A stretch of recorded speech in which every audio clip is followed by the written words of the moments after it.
Vale, doncs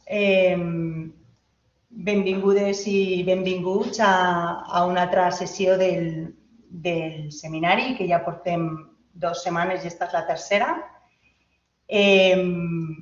I res, avui contem amb José Octavio Hernández, que és doctorant en Ciències Socials en la Universitat Pablo Olavide de Sevilla, és psicòleg de formació i mestre en Psicologia Social de grups i institucions per a la Universitat Autònoma Metropolitana de Mèxic, la UNAM, i en Psicologia de la Intervenció Social i Comunitària per la Universitat de Sevilla.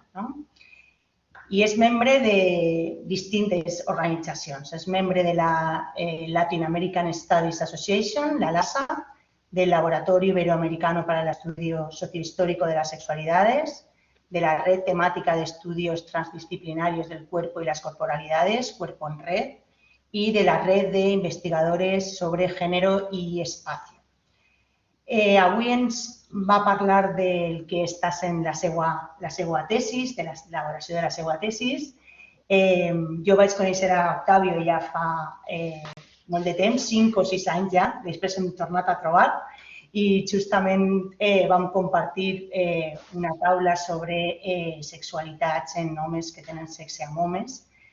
El seu treball és molt interessant, entre altres coses, ara ho contarà ell, però entre altres coses per l'estratègia metodològica que ha desenvolupat. I bé, jo quan vaig contactar amb ell li vaig demanar que per favor estigués aquí en este seminari, just li vaig insistir en que expliqués bé la seva metodologia perquè és, com ja veureu després, és interessant sobretot per el tipus de material que ha recopilat. Bueno, Octavio, más o menos me has entendido, ¿verdad? Sí, sí. Muy bien. Perfecto. Pues, com hem fet en la resta de sessions, el que farem és que Octavio farà la seva exposició i després obrirem un espai per a preguntes o discussions o debats o comentaris, el que vulguem. Pues sin más, Octavio, muchísimas gracias por estar aquí en este seminario que hemos montado y bueno, con muchas ganas de escucharte. Pues muchas gracias a ustedes, Aranza, Aina, por la invitación. La verdad estoy muy contento de poder participar con ustedes, de contribuir a estas jornadas con este trabajo que estoy realizando ya desde hace varios años y que, bueno, espero esto se materialice muy pronto ya en una tesis de doctorado. Y bueno, para la sesión de hoy yo tengo pensado hacer 2 partes. Una parte estará dedicada a presentarles un relato etnográfico basado en un trabajo que presenté hace un año más o menos en Castellón de la Plana, donde estuve precisamente con Aranza en la mesa.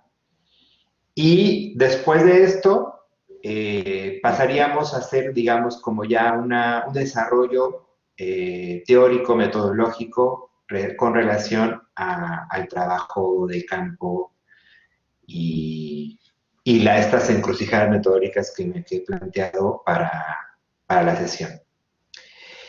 Y bueno, yo lo que les voy a pedir es que en el momento que comparta la pantalla y que empiece a mostrarse la presentación, pues ustedes se pongan cómodos, visibilicen el monitor, la pantalla de sus ordenadores y se dejen llevar por esta presentación, video o este fotograma, vamos a llamarlo así, un fotograma que he desarrollado para ustedes y yo voy a ir contando, relatando este trabajo.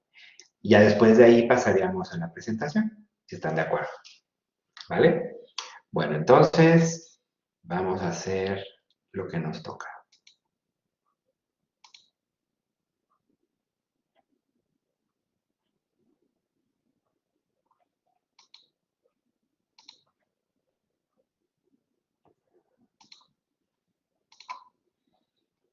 ¿Me avisa si se ve? ¿Me veo o no me veo? Sí se ve, Octavio, se ve. El PowerPoint ¿Sí? se ve. Vale. Entonces, espérame, déjame ver. Voy a desactivar la cámara para que se pueda. Y vamos a hacerlo.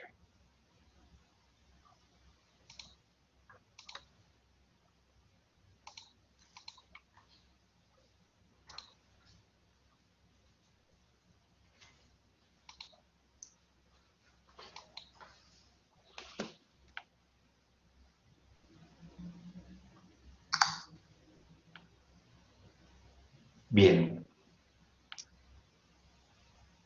Este trabajo lo he titulado Encrucijadas metodológicas en el estudio del putivagón y el metreo en el espacio público de la Ciudad de México. En el espacio público del metro, de sus vagones, del Octavio, reducido, disculpa, Octavio, ¿sí? ahora no te vemos, ahora no vemos nada. No ve nada. Se ha visto en un momento el PowerPoint, pero después se ha vuelto a...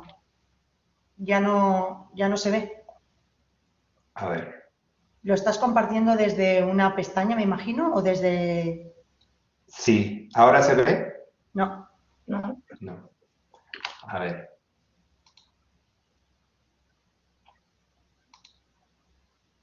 Lo voy a volver a compartir, ¿vale?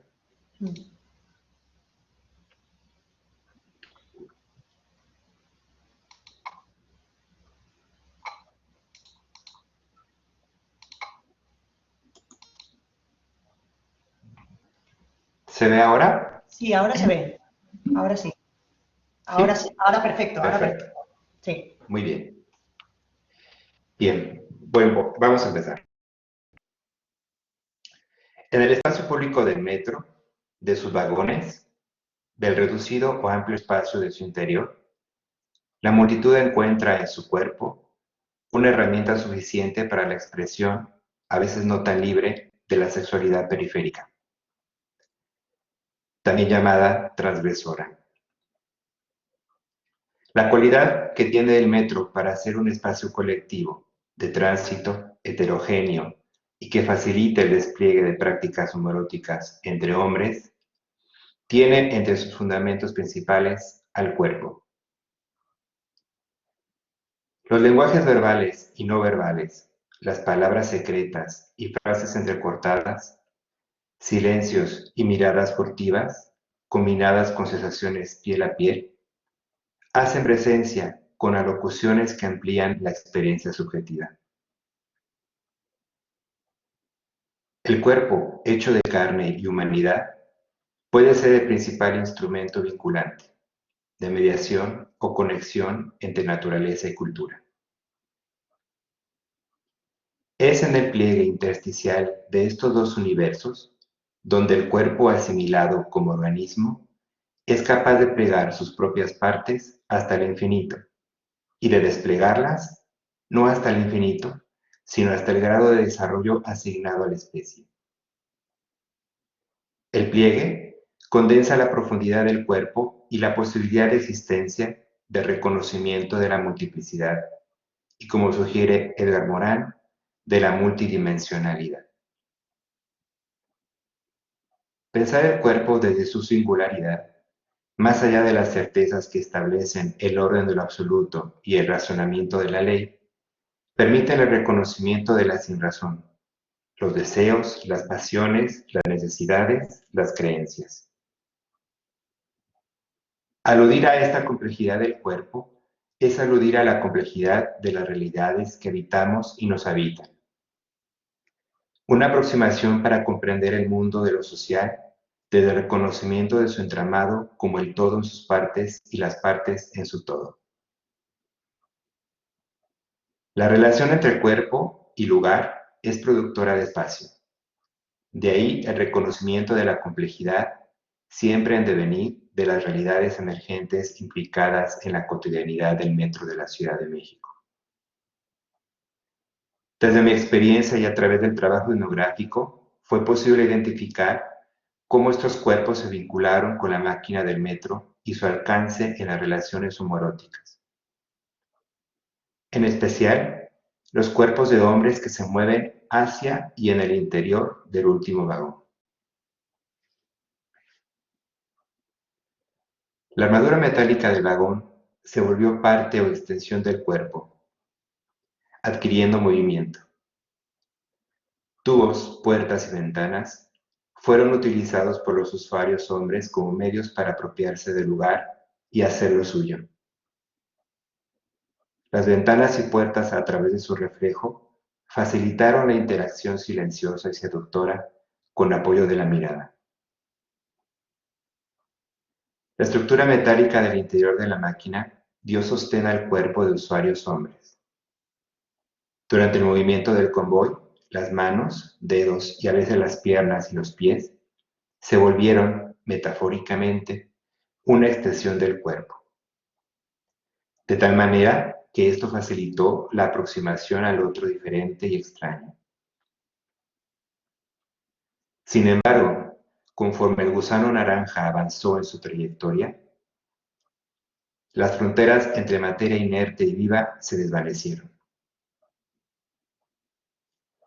No cabe duda que la experiencia del cuerpo vivido en las prácticas homoeróticas de hombres en el metro habla del poder de la subjetividad como ese espacio indeterminado y en constante movimiento. Con base en lo anterior, resulta significativo lo que estos hombres, a través de su testimonio, pudieron compartir en las conversaciones. El cuerpo adquirió para ellos un valor singular, vinculante, de poder y de resistencia, determinante de las prácticas homoeróticas y constitutivo del espacio como una heterotopía.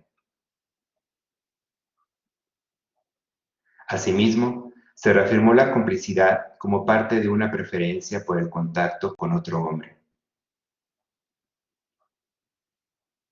Se van agarrando y se dejan agarrar, porque a fin de cuentas, señala un informante, lo que recibes de un hombre jamás lo vas a recibir de una mujer. La cara y la entrepierna fueron para ellos la tarjeta de presentación. Partes del cuerpo que llamaron siempre su atención.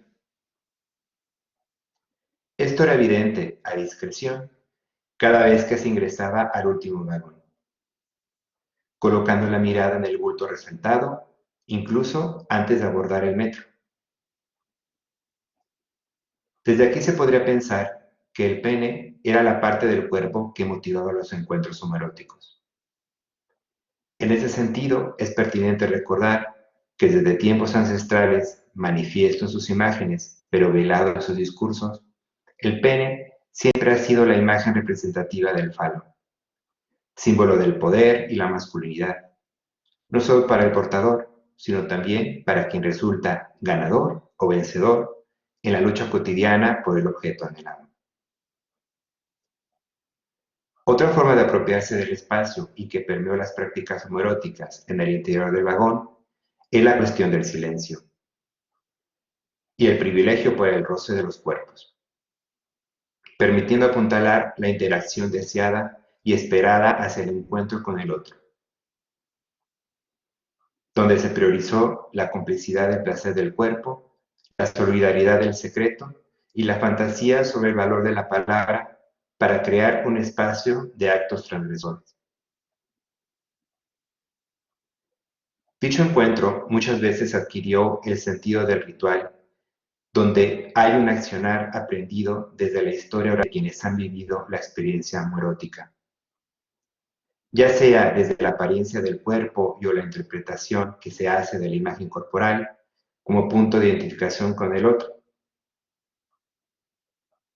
En la dinámica particular del ligue, las nuevas tecnologías como los celulares también tuvieron su fusión creadora. Se vuelven un complemento para el cuerpo, para hacer más efectivos dichos encuentros.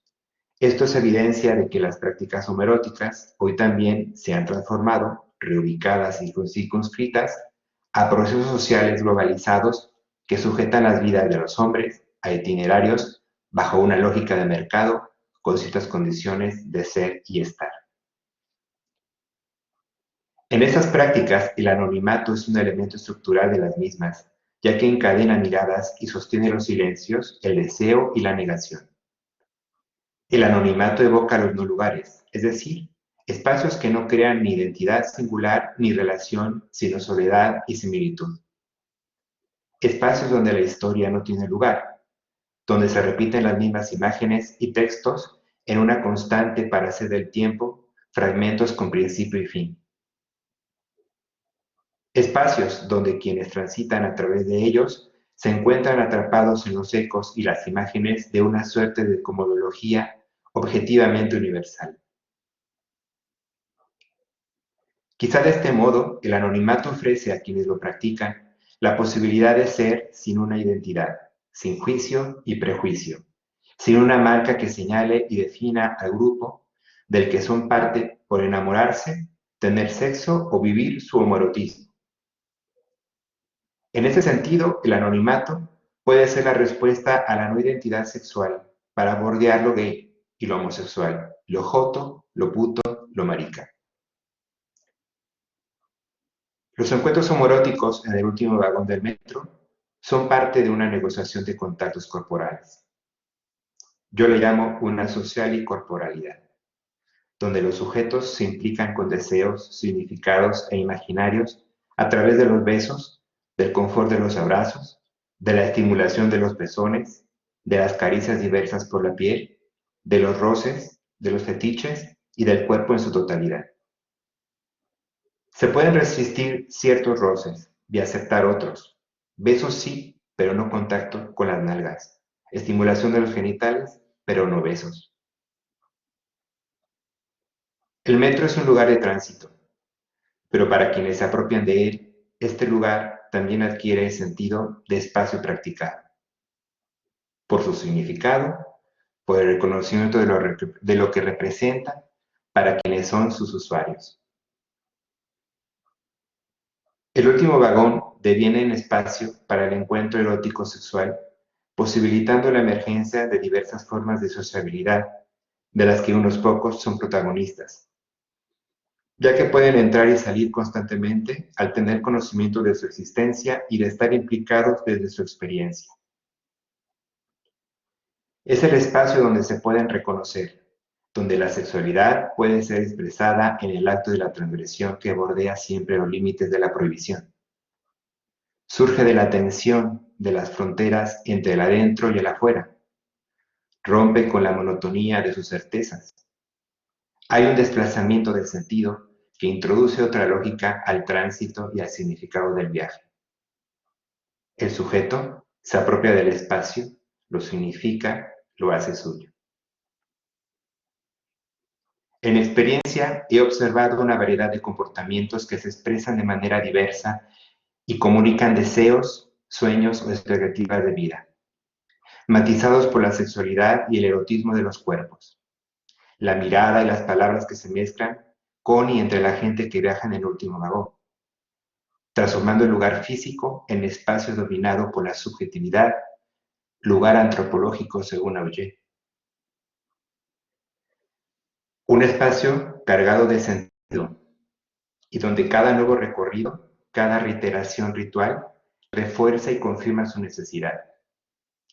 Se consideran identificatorios, relacionales e históricos, dice Auger. Asimismo, fue importante observar que todas las líneas tienen una estación, una puerta y un lugar específico para los encuentros. En el caso de la línea 3 de Indios Verdes, a Universidad, fue en la última puerta del último y antepenúltimo vagón. De Universidad a Indios Verdes, fue en la última puerta del último vagón. Y en el cuarto vagón, en la segunda puerta, durante el día, aunque en la noche, entre las 22:30 y las 12 horas, fue indiscutiblemente en la última puerta del último vagón. Al entrar al vagón, fue perceptible que lo primero por hacer es visualizar a quienes vienen dentro, porque la dinámica consiste en localizar una mirada compatible que se acople, para después sostener la mirada en los ojos y luego hacer un giro hacia la entrepierna de manera seductora.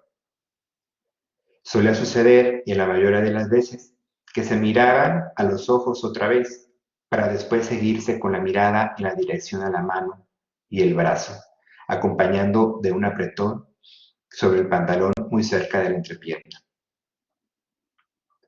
Algunos hombres viajaban con los ojos cerrados, como si fuera una buena forma de sustraerse de esa realidad para no participar.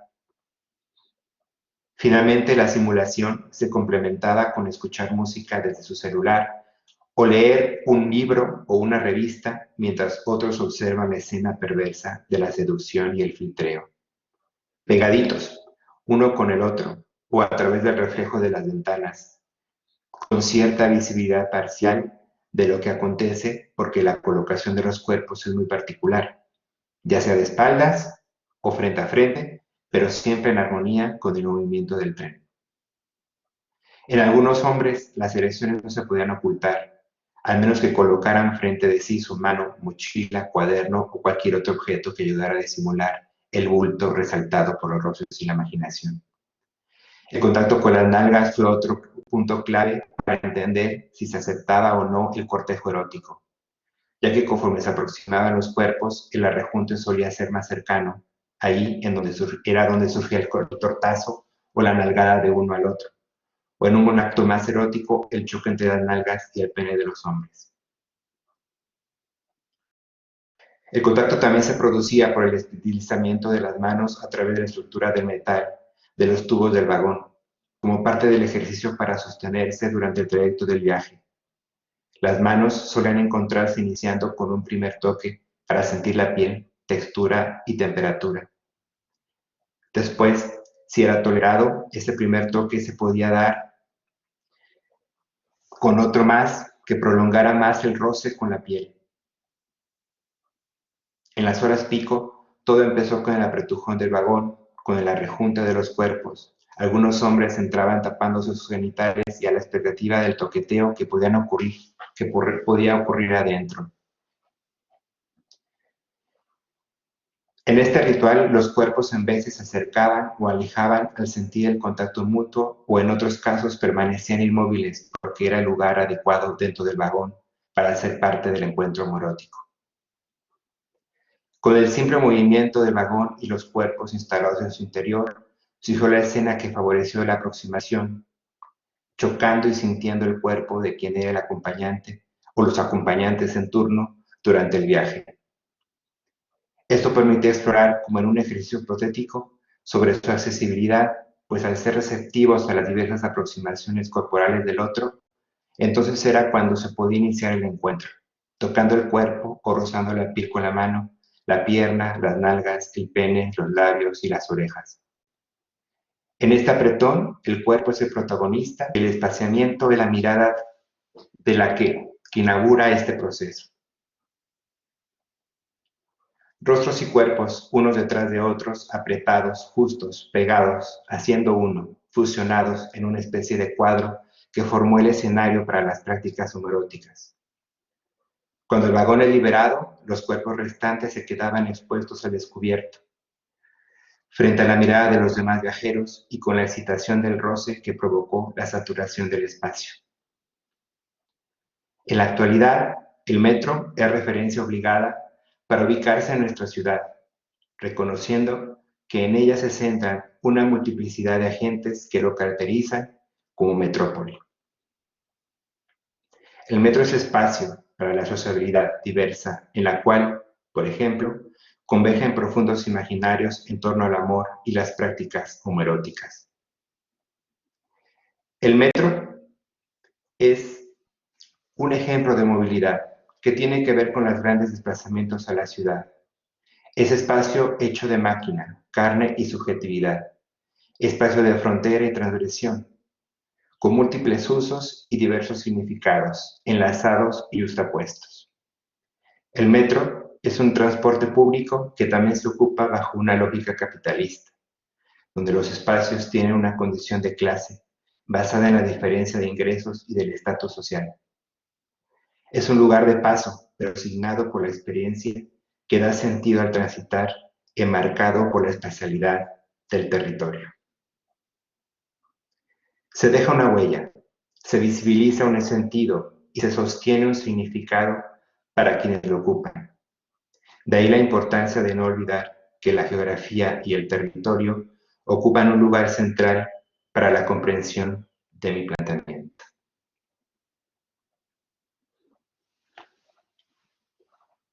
Muchas gracias.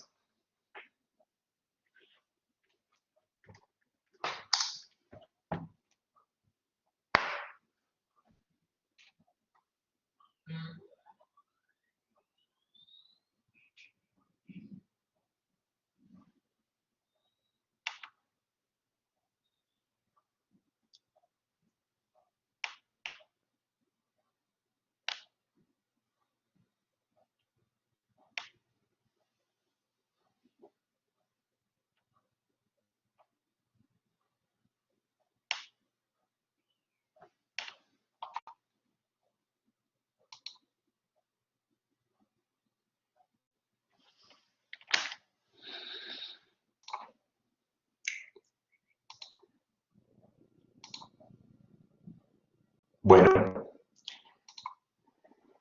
hemos concluido con esta primera parte, que espero a algunos les haya gustado. Y bueno, lo que vamos a hacer ahora es, digamos, con este planteamiento que se ha hecho a través de este relato, vamos a entrar, digamos, como a estas encrucijadas, ¿no? Por las cuales nos hemos planteado, pues, intentar resolver cómo se hace o cómo se ha hecho este trabajo de campo para este proceso de investigación.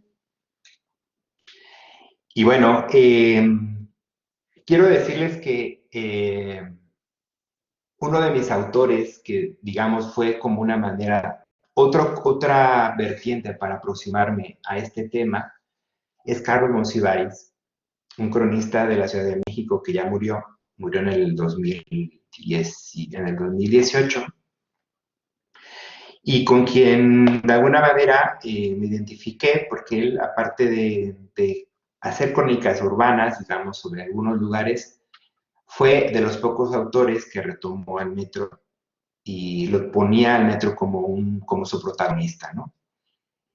Y por ejemplo, este pequeño párrafo habla un poco de la manera en que él pensaba el metro.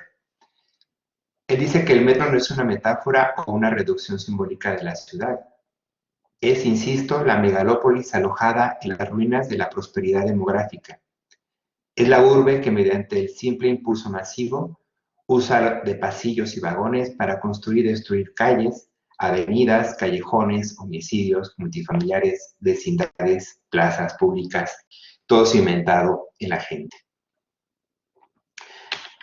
Y bueno, creo yo que de alguna manera esta descripción que hace Monsiváis del metro habla mucho de lo que en realidad es el metro. Inclusive él lo define como la columna vertebral de la Ciudad de México. Y bueno, yo tengo como para este trabajo y para la presentación de ahora, pues como principal interés, pues intentar pues averiguar o indagar en la relación entre la sexualidad y el espacio público, sus prácticas y significados en el contexto de la Ciudad de México, que ahora se le llama CDMX, antes le llamábamos México DF, o al menos aquí en España lo siguen nombrando como México DF, pero ya no es así, ¿eh? Se llama Ciudad de México. Y bueno, esta tarea no es una tarea fácil. En primer lugar, porque tiene que ver con la complejidad a la que aludía Edgar Morán, con la densidad de la ciudad que también nos nombra por ahí Manuel Castells, de la vida social, de sus diferencias y desigualdades marcadas por factores de clase, lugar, género, orientación sexual, capital escolar. También por la cotidianidad y las trayectorias disímiles de los habitantes de la megalópolis, por las redes del transporte público colectivo en sus intersecciones y convergencias urbanas que van configurando rizomáticamente la ciudad, haciendo, digamos, también a una alegoría a lo que plantea Deleuze y Guattari. Y también porque habla de los lugares y de los espacios, citando a Auger, a Desartol y a Foucault, con sus márgenes y periferias físicas e imaginadas. Entonces, todos estos elementos, de alguna manera, vuelven que nuestro trabajo pues no sea tan fácil, ¿no? Todo esto se traduce en un reto, en el sentido de mi propia implicación y de mi lugar en el mundo, ética y políticamente, frente al objeto de investigación y la producción de conocimientos. Y también por mi deformación, si se le puede llamar así, como investigador desde enfoques interdisciplinares en el campo de las ciencias sociales. O sea, yo soy psicólogo de formación, pero de alguna manera también tengo por ahí como formación en psicoanálisis, algo de sociología, algo de antropología, algo de filosofía, de los estudios feministas, queer, etcétera, ¿no? Esto tanto en la UAM, Universidad Autónoma Metropolitana, Unidad Xochimilco, que es la UAM en México, y en la UPO, que es la Universidad de Pablo de la Vida, y la Universidad de Sevilla.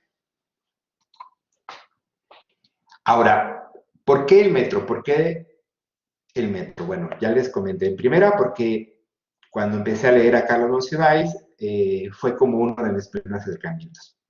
Pero también porque esto se vincula, digamos así, con mi vida cotidiana de estudiante, de trabajador, de profesional, que se dedica, que va de su casa al trabajo y que para llegar a esos puntos de interés, pues tiene uno que abordar el metro. Y por ejemplo, en esta imagen que ustedes pueden ver, de alguna manera se representa la red del metro. Si lo vemos así, es como una red bastante amplia, bastante, digo, no se ve completamente, pero lo que se alcanza a visualizar, creo yo que da una idea de la manera en la cual está distribuida esta red por el subsuelo de la Ciudad de México. De hecho, bueno, sabemos que es el transporte público más importante de la ciudad, inclusive podemos decir que es un transporte emblemático, que está muy ligado a la cultura mexicana porque muchas de sus estaciones tienen una, tienen iconos que están asociados, digamos, eh, digamos, a la historia misma de la ciudad, no solamente del país también, ¿no? Y también hay otro punto importante que es un transporte muy barato, es un transporte muy accesible. Estoy intentando hacer la conversión, me parece que son aproximadamente 50 céntimos de euro por viaje, o sea que es muy barato, ¿no? Aquí, bueno, menos en Sevilla, el metro te cuesta 1,40, ¿no? 1,40, entonces es bastante barato. Y bueno, aparte que también es una red de transporte que está conectada con muchos puntos de interés social, laboral y comercial, que obviamente hacen muy fácil su acceso, ¿no? Entonces, por eso creo yo que fue otro de los motivos por los cuales elegí estudiar el metro. Bueno, ya lo decía Monsiváis también en sus crónicas, que el metro es la ciudad. Él hace una alegoría de todo lo que pasa en el mundo o en el subsuelo, en el subte del metro, pues es como una ciudad pequeña, ¿no? Una ciudad dentro de otra ciudad. Para este trabajo me parece que es pertinente preguntarse cómo imaginar a la Ciudad de México sin la vida cotidiana y sus diferentes lugares. O también cómo pensar esta ciudad sin el metro. De la manera, cómo no reconocer que el metro atraviesa la historia y la vida cotidiana de los habitantes de la Ciudad de México. Y bueno, desde mi experiencia crítica y reflexiva, esta investigación, bueno, tomo la investigación como una construcción y un proceso continuo de interpretación y de reinterpretación entre el investigador que estudia y los otros sujetos participantes, considerando relevante, digamos, la conciencia y la expresión de las condiciones sociales y subjetivas ligadas a posiciones históricas y relativas que nos permiten de alguna manera o que confluyen en la producción del conocimiento, ¿no? Entonces, esta es como mi idea de investigación.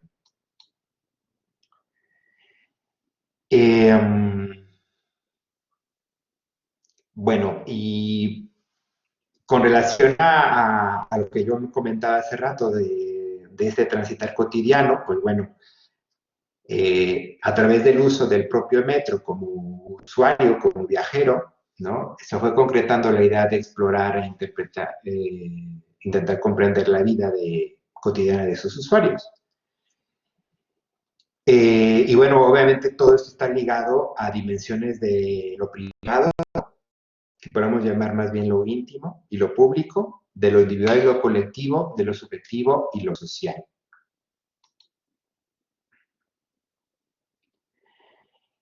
Debo decir que este trabajo o esta investigación que estoy realizando no podría haber sido posible sin vivir y sentir el metro. Esto significa, pues, viajar,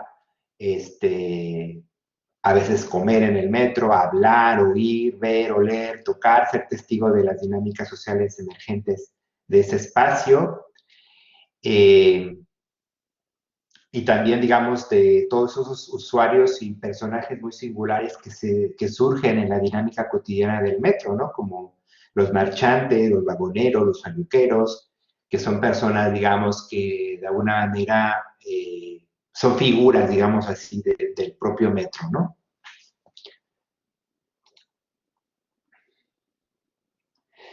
Bien, hablar del metro también nos lleva, digamos, a pensar en el tiempo y en sus horas pico, en las intensidades de aromas, en los ecos de palabras, en las miradas fugaces, en los contactos entre cuerpos. Todo esto en o durante el desplazamiento de la máquina naranja, como también le llaman al metro, ¿no? El metro de la Ciudad de México está pintado de color naranja. Y bueno, los modelos teóricos, guía y operantes de la investigación, de alguna manera, pues es un conjunto, digamos, como pues de aportaciones que se han hecho con relación al estudio. E importa, digamos, con esta propuesta se intenta aproximarse, en primer lugar, al estudio del espacio público, de su apropiación, entendiendo a esta como el acto de significar o dar sentido propio al lugar desde la experiencia del sujeto.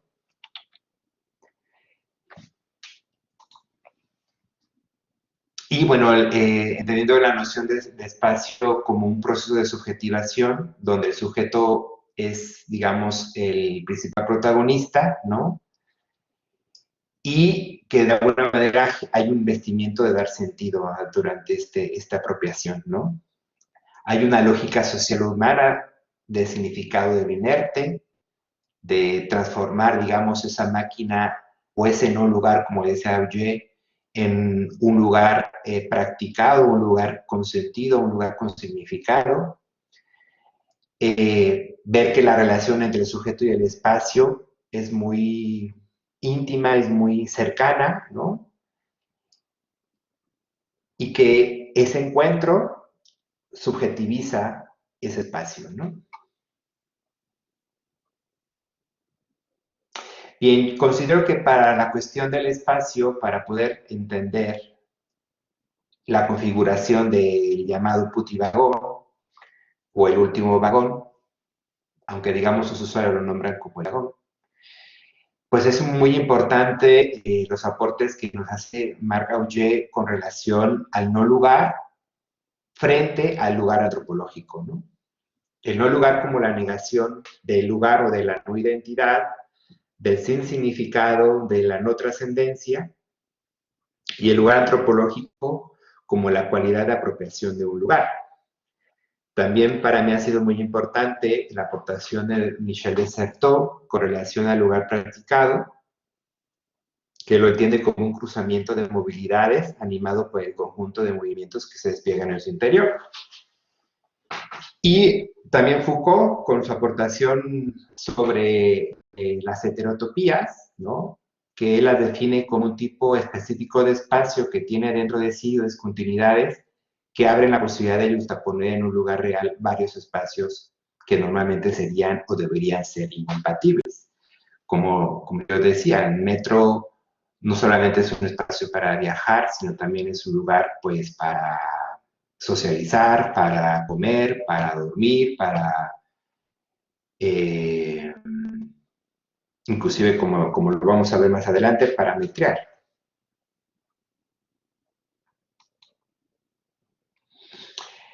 También es importante reflexionar en torno al uso del espacio del metro a partir de las prácticas homoeróticas, ¿no? Como ya lo estaba diciendo.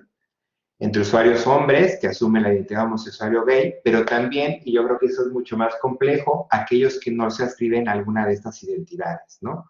Pero que sostienen dichas prácticas con otros hombres. Desde este punto de vista, la sexualidad es central, es un constructo importante en la investigación, ¿no? Porque de alguna manera alude a, pues también a las prácticas sociales y corporales que se gestan y que van dando forma y organización al planteamiento, ¿no? Y de hecho, por ejemplo, tengo aquí una cita de Jeffrey Riggs que plantea la sexualidad como el resultado de distintas prácticas sociales que dan significado a las actividades humanas, de definiciones sociales y autodefiniciones, de luchas entre quienes tienen el poder para definir y reglamentar contra quienes se resisten. Los homoerotismos, que también tienen una característica importante de ser únicos, locales y flexibles, que rompen con las dicotomías y los binarismos sexuales y de género, que de alguna manera, según Núñez Noriega, son la experiencia que revela de nuevo el carácter incoherente o inestable y el devenir de la identidad masculina, y que, bueno, en ese sentido, para Núñez Noriega también los homoerotismos tienen una importancia singular en el estudio del espacio y la sexualidad. Y, bueno, también es importante identificar y comprender situadamente, ¿sí?, las formas de apropiación del espacio del metro y cuáles son los significados por parte de los usuarios hombres que sostienen ese tipo de prácticas, ¿no? Como ya lo decía, todo en el entendido de estos flujos, digamos, de personas, ¿no? Durante el viaje y el uso cotidiano que se hace del espacio. Bien, pues hablábamos de las prácticas homoeróticas, que de alguna manera se pueden definir como una socialización erótica versátil y dinámica, donde están implicados el cuerpo, el deseo y la subjetividad, y que son expresión de la sexualidad, ¿no? Están determinadas por la cultura y el contexto en el que se desarrollan, y que en el caso, por ejemplo, del putivagón o del vagón, del último vagón, son expresión de una forma de apropiación del espacio que tienen como principal conducto el deseo, el cuerpo y el anonimato. Considero que en el trasfondo de este trabajo está siempre la pregunta por el otro, del cómo, del por qué y para qué la relación con el otro, del deseo de los sujetos, de la complejidad de la realidad, del cuestionamiento de las dicotomías del pensamiento occidental. Y bueno, como se dice en mi país, y la pregunta del millón es, ¿cómo se resuelven las encrucijadas metodológicas para aproximarnos a esta realidad? Pues bueno, antes que eso, creo que es importante pensar en tres cosas, ¿no?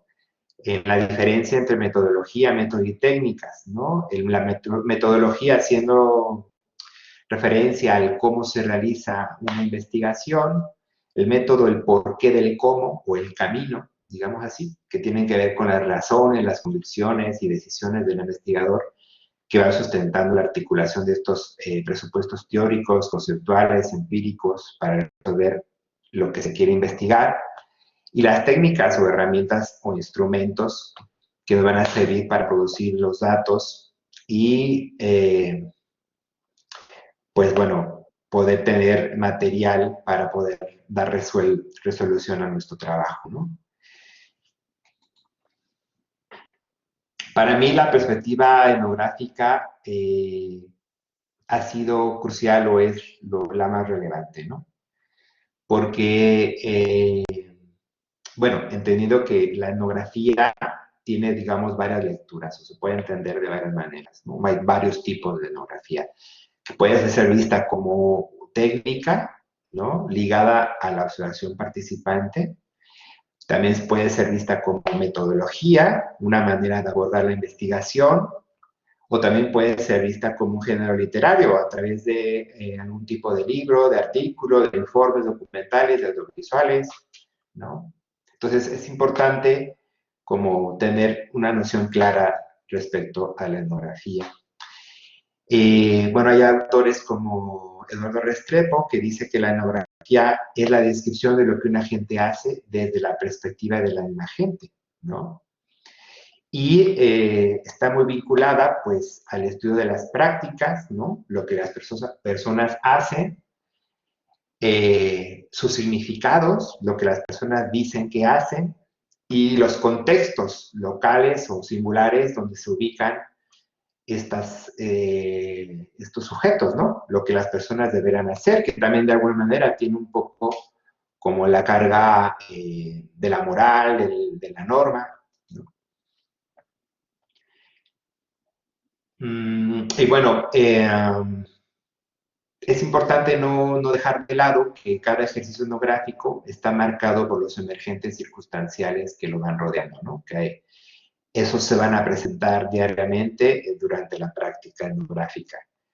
Que la etnografía también pasa por una experiencia personal que transforma sustancialmente a quien la vive, ¿no? Que de alguna manera es una cuestión muy vivencial, y que el principal dispositivo de producción y medio de aprehensión, comprensión y comunicación es el sujeto que investiga, ¿no? El etnógrafo. En este caso se le llama etnógrafo, pero no necesariamente tiene que ser así, ¿no?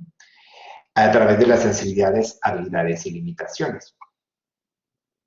Ahora, es muy importante, digamos, para poder desarrollar este trabajo, pues tener como ciertas sensibilidades etnográficas que algunas, bueno, que tenemos que ir desarrollando conforme la práctica, ¿no? Esto también no es algo que se va a dar de manera natural, sino que también esto va a ser resultado de la práctica que vayamos teniendo con el trabajo de campo, ¿no? Y lo más importante es aprender a percibir o agudizar los cinco sentidos, ¿no? Es lo que tendríamos que tener como una habilidad, ¿no? Ser más sensitivos con relación a lo que vamos a observar, ¿no? Saber estar y tener empatía, es decir, tener una apertura, ¿no? Para, sobre todo cuando nos encontramos frente a situaciones que son a veces como complicadas o muy difíciles de asimilar que son extraordinarias, ¿no? Tener como esa apertura a recibir eso que puede ser extraño. La habilidad de registrar, ¿no? De sistematizar lo observado, de lo experimentado, las ideas, las interpretaciones. Aprender a superar los estados de ánimo y concentrarse, digamos, en lo que estamos haciendo, ¿no? Porque también hay que saber que muchas veces durante la práctica etnográfica pues influye mucho la manera en la cómo estamos con nosotros mismos, ¿no? Entonces, en este sentido, también es importante tener resuelto un poco la cuestión de las emociones y poner atención a lo que uno está observando, ¿no? Saber narrar, saber escribir, como un arte sutil de la vida social, nos dicen los autores, y no perder la capacidad de asombro, ¿no? Vivir el extrañamiento, no perder la capacidad de sorprendernos, ¿no? Aunque sean cosas triviales o que parecieran ser triviales, ¿no? Y esto me vino mucho a la mente, o me viene a la mente la figura de Flanner, que describe Baudelaire en Las Flores del Mal, y que después retoma Walter Benjamin en sus escritos, como esta personaje que es 100% urbano, y que conforme va caminando por la ciudad se va sorprendiendo de lo que va encontrando, ¿no? Entonces, por ahí también un poco como sostener esta sensibilidad etnográfica. Bueno, mi trabajo de campo estuvo basado fundamentalmente en 4 técnicas de investigación, ¿no? La observación participante, como ya lo había dicho, ¿no?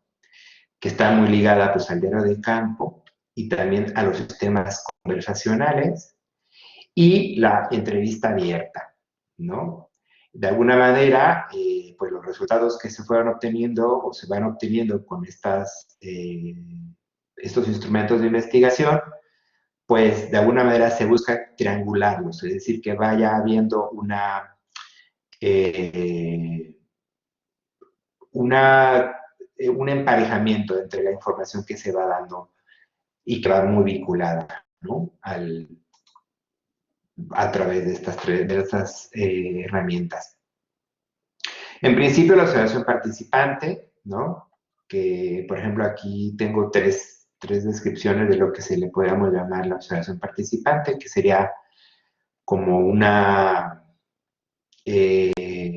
actividad muy ligada a lo subjetivo, ¿no? Y que también sería una técnica, pues, que nos sirve para aproximarnos al otro, ¿no? Que tiene como principales actividades la de observar sistemáticamente y controlar también lo que va aconteciendo en torno a ese que observa o que investiga, el estar allí como un testigo mudo de los hechos, ¿no? Y también entendiendo la observación como una posición privilegiada, ¿no? Para hacer cosas, para ver cómo se hacen las cosas, ¿no? Cuándo se hacen y dónde se hacen, ¿no? Que esto es importante también en el caso, por ejemplo, del trabajo que yo estoy realizando. De alguna manera hace ese testigo de lo que la gente va diciendo, ¿no? Pero de lo que la gente va haciendo. Bien, el héroe de campo, que tiene, digamos, la intención de capturar estos procesos sociales y el contexto en su integridad, ¿no? Anotando sus diferentes mecanismos y propiedades. Eh, y bueno, el diario de campo sería prácticamente un cuaderno de notas o una agenda de trabajo donde se van colocando pues todo lo que se va observando, haciendo uso ya sea de, al- de algún cuaderno, alguna libreta, ¿no? Eh, También se puede considerar como un diario reflexivo, ¿no? Un diario donde hay un diálogo constante contigo mismo, ¿no? Con las reflexiones que se van suscitando al estar allí en el campo, eh, que se puede hacer de manera escrita o también se puede hacer a través del blog de notas del móvil o lo más, en mi caso, que fue lo más utilizado, pues la memoria, ¿no? Intentar hacer memoria de lo que yo iba observando durante mi trabajo de campo, ¿no? Algunas veces hacía uso, digamos, del móvil, del blog de notas, pero me pasó muchas veces que perdía los móviles o me los robaban. Entonces, las notas se iban ahí.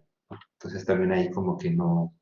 O lo que empecé a hacer al principio, ¿no? Que era sacar en medio del vagón, sacar mi cuaderno y anotar lo que estaba observando. Y obviamente, pues eso era muy extraño para quienes estaban dentro del campo, ¿no? Porque me veían con ojos como de, ¿y tú qué estás haciendo aquí? Entonces, bueno, por ahí yo finalmente lo que hice fue optar por memorizar o tratar de memorizar lo que iba observando. Claro, de hacerse un poco la disciplina de casi de inmediato, después de observar y de inmediatamente registrar, porque después se va olvidando. Y esto que dicen los autores de que es un escrito para uno mismo es cierto, ¿no? Es un escrito que de alguna forma, una bitácora, una libreta que solamente tú vas a ver, que tú sabes cómo la organizas, que tú sabes cómo la llevas, si anotas fechas, si anotas nombres, si anotas, no sé, es como algo ya muy particular, ¿no? Pero que en la medida que uno lo va haciendo, pues se va desarrollando, se va perfeccionando más, ¿no? Eso sí, es importante pues registrar datos que sean pertinentes, que lo más detallado posible, ¿no? Para que puedan ser datos de calidad, ¿no? O importantes para nuestro trabajo. Para mí también los sistemas conversacionales o las conversaciones fueron de gran utilidad, ¿no? Porque esto me permitió como fuera de lo que es una entrevista, digamos, formal, ¿no? Como donde te das una cita y una hora, bueno, pues esto era algo que iba surgiendo durante el estar allí en el campo, ¿no? Y esto era a través, digamos, de las personas que yo iba contactando, de alguna manera, que me acercaba a ellos para preguntarles si querían o no hablar de lo que había pasado, a lo mejor alguna escena que había sucedido en el metro, y que de alguna forma ellos pudieran verbalizar, pues así se iba dando la plática, ¿no? La conversación, y pues funcionaba bastante que fuera, digamos, de esa formalidad, como digo, ¿no? Inclusive de sacar una grabadora, o de quedar para otro día y realizar una entrevista, que muchas veces no se daba. Para mí las conversaciones fueron más de gran utilidad, ¿no? Me brindaron mucha información, ¿no? Aparte de que, bueno, según González Rey, las conversaciones tienen un sentido de corresponsabilidad, porque finalmente hay como una interrelación de discursos, ¿no? Digamos, una plática entre dos personas que se va nutriendo con las opiniones y los puntos de vista de ambos. Entonces, también al yo estar dentro del vagón y ser testigo de lo que ocurría, pues de alguna manera también yo tenía forma de ir preguntando, de ir aproximándome a lo que yo quería indagar con relación a esa persona con la que yo hablaba, ¿no? De seguir, digamos, el hilo sobre lo que se estaba planteando, ¿no? Entonces, por eso me parecen muy importantes los sistemas conversacionales, ¿no? Aparte, esto que dice aquí González, que facilita la expresión activa, libre y reflexiva de quienes están implicados, ¿no? Bien, por otro lado, la técnica de la entrevista abierta, pues también fue su modalidad abierta, fue otra herramienta que vino a complementar de alguna manera la observación participante, porque de algunas conversaciones que llegaba a tener, pues surgía la posibilidad de entablar entrevistas a más detalle, ¿no? Entonces era como, o que estas personas podían o sabían de alguna, como decimos, la bola de nieve, ¿no? Conocían a alguien que estaba interesado, o que sabían ellos que podían darme información, y me pasaban sus datos, su email o su teléfono, para después yo ponerme en contacto con ellos y acordar una cita, ¿no? La entrevista abierta fue, digamos, de las menos, las que tuve, no fueron, digamos, para mí no fueron tan exitosas, ¿no? Pero, porque todo dependía, claro, de los itinerarios de las personas, ¿no? Si estaban en la disposición de brindarme más tiempo, o si les interesaba el tema, o gente que en realidad no quería exponerse, quería guardar su anonimato, aunque tú sabías, o sea, tú le das una explicación, ¿no? De que la entrevista que vas a desarrollar, pues bueno, no tomaría en cuenta la identidad de la persona, ¿no? Pero bueno, algunos de ellos ni siquiera con eso aceptaban, ¿no? Entrar a la entrevista, entonces así fue. Bueno, ahora, mis sujetos de investigación bueno, son hombres de diversas edades, la mayoría de entre 20 a 35 años, de ocupaciones y de distintos puntos geográficos de la ciudad y de la zona metropolitana, ¿no? Y y bueno, la verdad, bueno, todos mis informantes fueron usuarios del metro. O sea, no podía ser de otra manera. Tenían que ser usuarios del metro. Y como yo decía, bueno, algunos de ellos los contactaba ya sea en el viaje, durante el transcurso del viaje. O sea, digamos, cuando yo me dirigía, no sé, a la universidad, yo tenía que tomar forzosamente el metro. Entonces, de alguna manera aprovechaba ese viaje de ir a la universidad para ir sacando mis sujetos de investigación, ¿no? O ir haciendo esa red de contactos. Que como digo, bueno, algunos de ellos pues ya me iba contactando con sus amistades, ¿no? Y, o también amigos míos que sabían de lo que yo estaba trabajando y que de alguna forma ellos abogaban por mí para que sus amistades o sus conocidos fueran, me proporcionaran una entrevista. Bueno, también parto del supuesto de que, bueno, todas estas personas que yo entrevisté de alguna manera tienen conocimiento del tema, ¿no? O sea, no son personas que sean ajenas, ¿no? Inclusive para mí era, de verdad era muy interesante o me resultaba un poco chistoso, ¿no? Decirlo así, que estando en alguna reunión con amigos míos, cuando se tocaba siempre el tema del metro, era algo que les llamaba la atención, ¿no? Era algo que inclusive, vamos a decir, despertaba el morbo de querer saber lo que yo estaba haciendo, ¿no? Digamos, de lo que yo iba avanzando en el proceso de la investigación, del trabajo de campo. Y, y bueno, eso también permitió que yo fuera haciendo los contactos con los informantes. Yo para este trabajo, para esta presentación, yo escogí 6 de mis informantes, ¿no? A los que yo sí realicé entrevista, a los que les pude entrevistar y, digamos, son de los que de alguna manera he estado utilizando algunas de las citas de lo que leí lo que leímos en la primera parte, de lo que alguna de la información que ellos me pudieron compartir, pues es la que yo estuve utilizando para ese trabajo, ¿no? Entonces, aquí lo podemos ver, todos son seudónimos, ¿no? No son los nombres reales. Esteban de 30 años, Luis de 31, Cristian de 30, Raúl de 35, Álvaro de 35, Ricardo de 45, ¿no? Entonces todos coinciden al menos en estas 30. Los más jóvenes son los que fueron más bien por conversación, que no, porque de alguna manera también, digamos, creo yo que influía ahí un poco, no sé si la edad, ¿no? Mi edad, que yo era un poco mayor que ellos y no le daba demasiada confianza como para abrirse, ¿no? O contar un poquito más. Pero estas personas, de alguna manera, que llevamos la edad similar, no sé si por eso, ellos también, de alguna manera, aceptaron la entrevista. Y bueno, las rutas de observación, como les digo, estuvo vinculada a mi ruta cotidiana, ¿no? De viaje.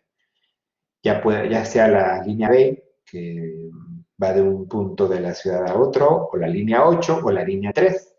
La más usada para mí, bueno, también depende del momento, ¿no? Pero en principio había sido la línea B y después fue la línea 3, ¿no?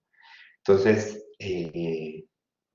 fueron como las líneas que más yo ocupaba para desplazarme de un lugar a otro en la ciudad, ya sea para el trabajo, para mi consultorio, que bueno, yo soy psicólogo y también doy psicoterapia, o para el trabajo que yo tenía en la Procuraduría de la Ciudad de México.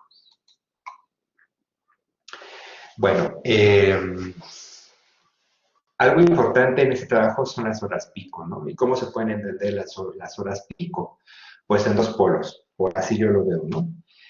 El primero, que tiene que ver con un sitio y una hora determinada, que de gran afluencia de personas, que regularmente era por la mañana, aproximadamente a las 7 de la mañana, 7 8, que es cuando van la gente a trabajar. O también los horarios vacíos, menos concurridos, ¿no? Que era pues, cuando la gente está en sus casas, está ya a punto de descansar, y que bueno, el metro en la Ciudad de México lo cierran, si no mal recuerdo, a las 12 de la noche, ¿no? A las 12 en punto, o a la 1 me parece, también depende del día.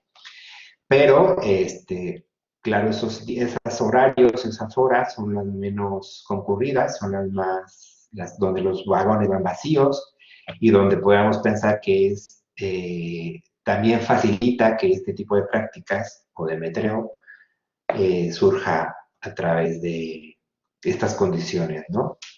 De los horarios. Bueno, pues el metreo, ¿no? Esta palabra, bueno, sí, esta forma de llamar las prácticas homoeróticas fue una aportación, digamos así, de uno de mis informantes que se llama, no le puse Cristian, y que él me lo definió como el hecho de estar buscando a alguien o de estar viendo si hay determinada acción en el metro, en determinados vagones. Sería buscar coqueteos, frotamientos y en este momento otra acción, ¿no? Entonces, él definió el metreo de esta manera, ¿no? También, por ejemplo, Raúl me habló eh,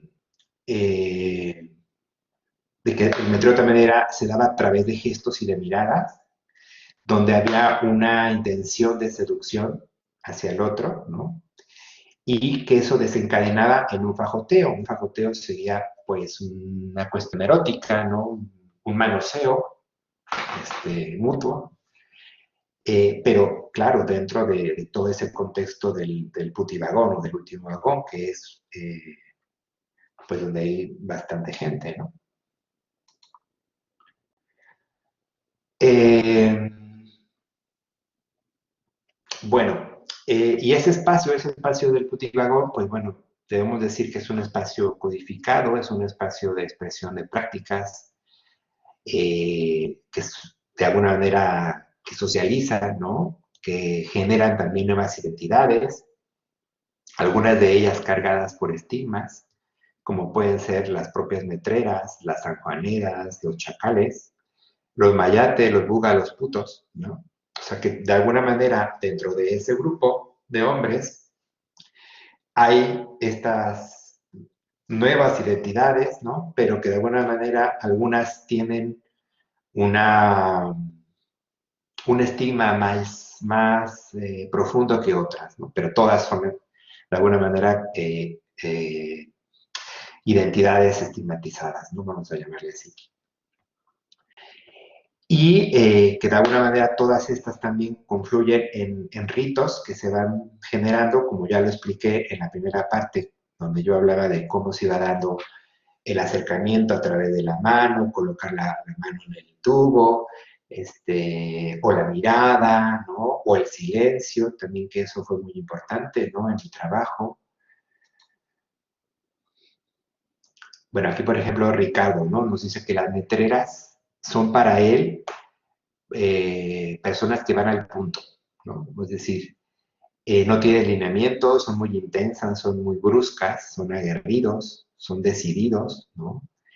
Que planean inclusive, según él, cómo va a ser el ligue, dónde va a ser, a qué hora, ¿no? Son como expertas en relación al contexto del metro, ¿no? Para Esteban, dice él que no los puede definir como prostitutos, ¿no? Dice que no le puede llamarse los servidores porque no están en un lugar específico. O sea, él también ahí nos va dando información de cómo va siendo esta clasificación, ¿no? Y que simplemente les llamaría así, metreras, ¿no?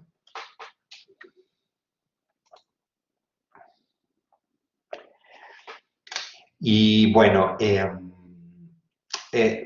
Cristian, que fue de los infantes privilegiados, digamos así, él me decía de que las puertas eso fue lo que me llamó la atención y lo mencioné en la primera parte, ¿no? Como hay una especie de identificación de en cuál vagón, en qué puerta y a qué hora, ¿no? Y en cuál línea, porque son 12 líneas de transporte, bueno, son 12 líneas eh, del metro y no funcionan igual, cada línea tiene sus particularidades, ¿no? En la mayoría es el último vagón, pero no en todas. Entonces, por ejemplo, en la línea 3, en la línea verde, yo llegué a descubrir que era inclusive en el antepenúltimo vagón. Era en el último, pero también en el antepenúltimo, ¿no? Entonces ahí tenías de alguna manera también que saber en qué horario sucedía eso, porque no era permanente, o sea, esto iba cambiando.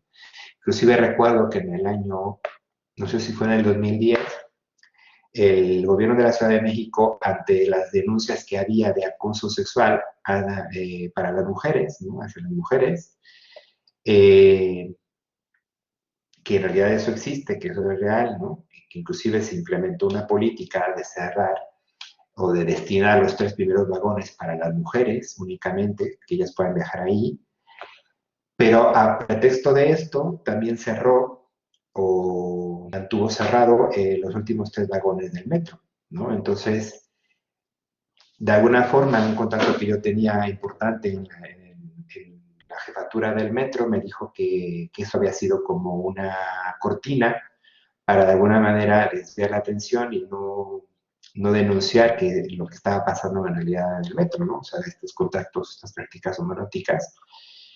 Pero fue muy interesante ver cómo el fenómeno de alguna forma se desplazó al último, ¿no? O sea, cerraron los 3 últimos, pero el último vagón de esos vagones cerrados seguía siendo el mismo vagón, ¿no? O sea, se desplazó.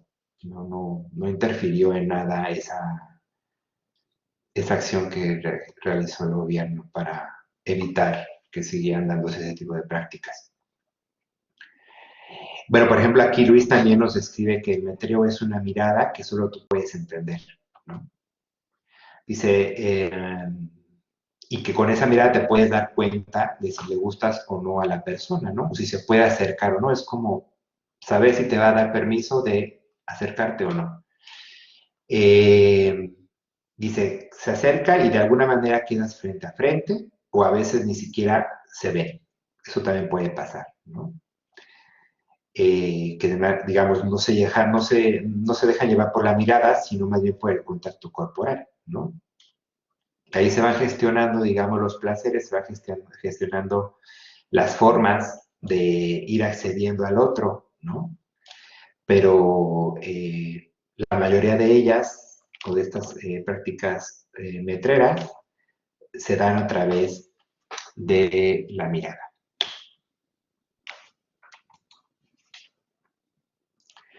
Bueno, como ya lo digo, ¿no? La mirada y el cuerpo tienen un lugar inaugurante.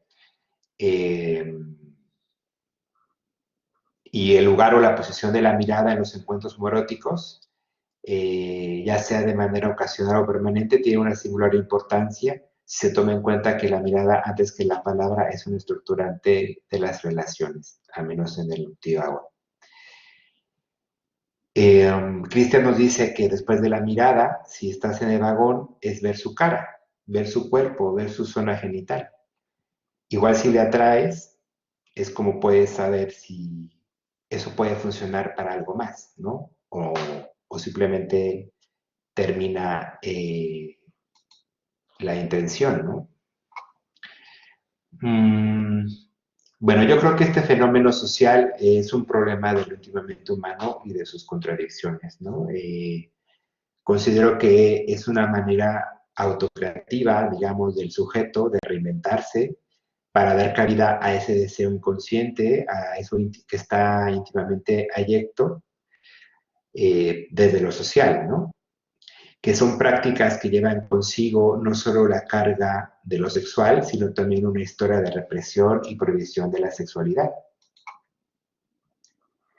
Y bueno, para ir cerrando, considero yo que el putivagón, o vagón gay, como también se le llama, o la cajita feliz, es un vagón que va cambiando, ¿no? que depende del horario de la línea, ¿no? Y de que están muy vinculados a los itinerarios de los sujetos, de los usuarios, ¿no? Que en este caso los jóvenes o los más jóvenes, de alguna manera, ante la reducción de expresión de su sexualidad, de los espacios donde ellos puedan expresar su sexualidad, ven también en el último vagón un espacio de encuentro o que posibilite este acercamiento, ¿no? Veo también, entiendo al metro o al último vagón como el espacio un espacio alternativo, ¿no? En el que convergen todo tipo de sujetos, eh, y que de alguna manera, como yo les decía, este no lugar, en principio, estás tocado por, digamos, la subjetividad de estos sujetos que viajan ahí y de alguna manera adquiere un significado para ellos, ¿no?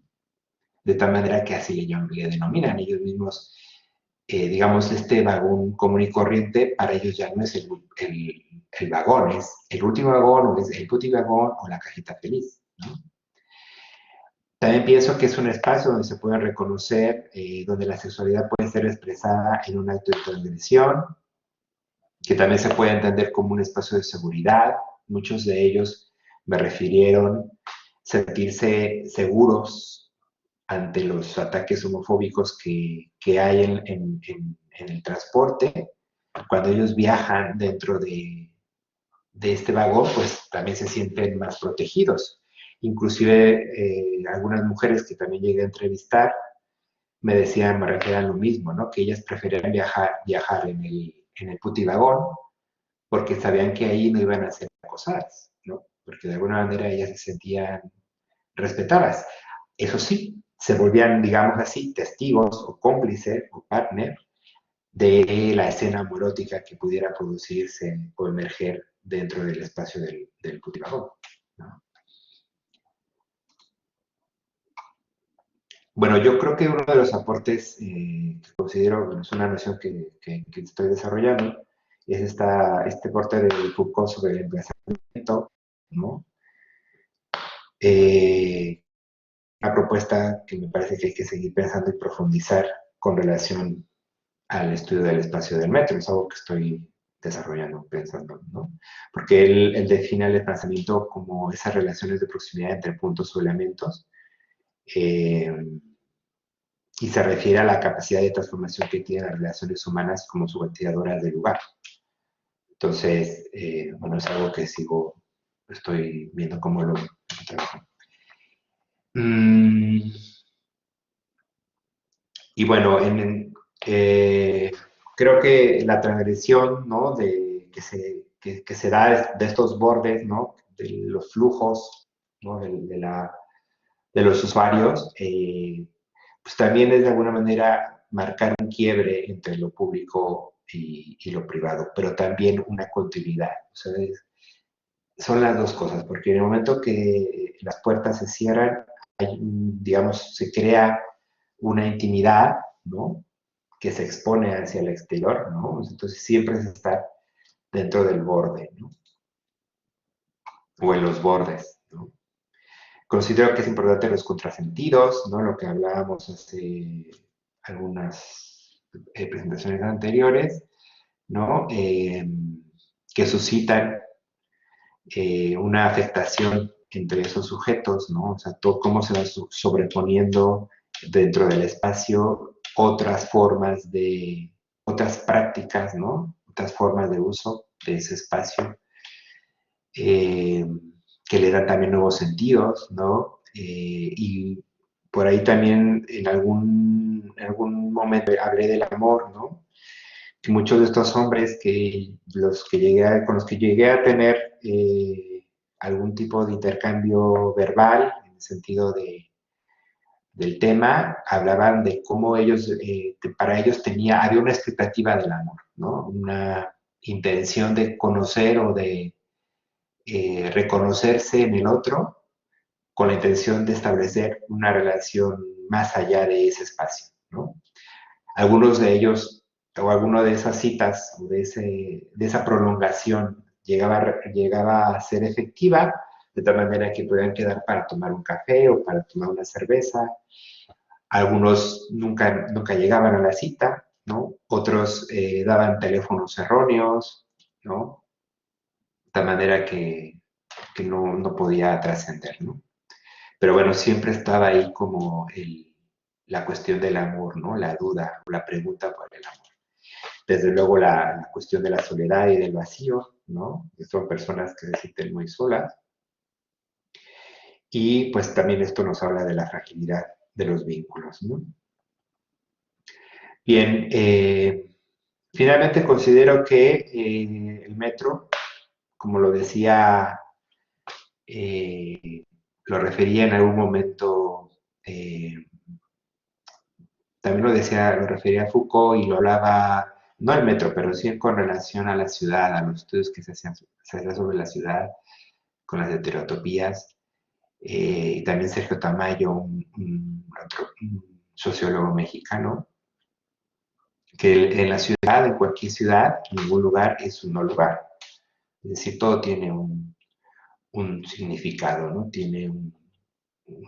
Es un lugar practicado.